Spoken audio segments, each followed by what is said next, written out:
Guys, good evening. Happy Sunday. I just want to how are you everyone?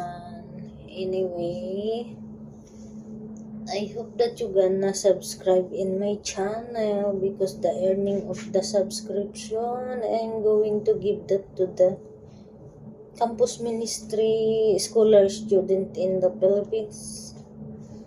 I'm supporting a campus ministry scholar student. I want to continue support them, but the problem is I don't have money to give because I'm always short of budget. That's why I pray to God that I hope I can have additional source of income so that I can have funds with where I can get the money to give to the charity.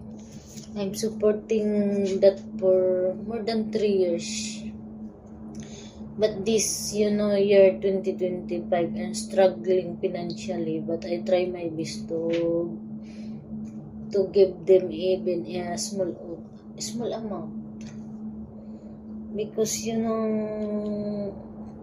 last year I'm studying all my savings goes to my school, all expenses in school, in my OJT, anything in like this, like that, and there is emergency happen to my nephew.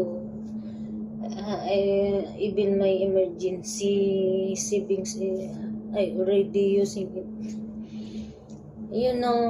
Part of my goal is the legacy I want to leave if I'm gone. If ever I'm gone in this world is the things that I can contribute something for the good of our community.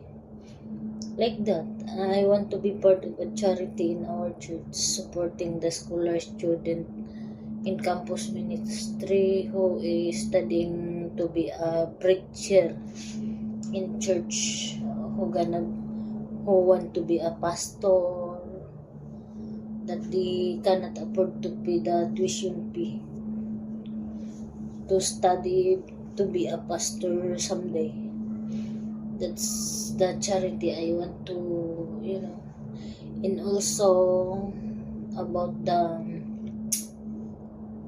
I want to contribute something good for the good of our community, to help the people create job, to give job to the community around neighbor or my kababayan in the Philippines.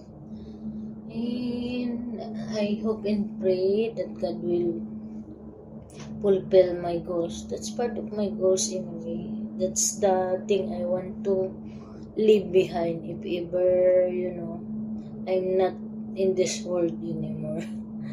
That I want the people who knows me in part of my life, that me always in their heart, they won't forget me, they always remember me for who I am, because I was able to contribute something for the good of our community, of our country, or to change the life of the people, like that.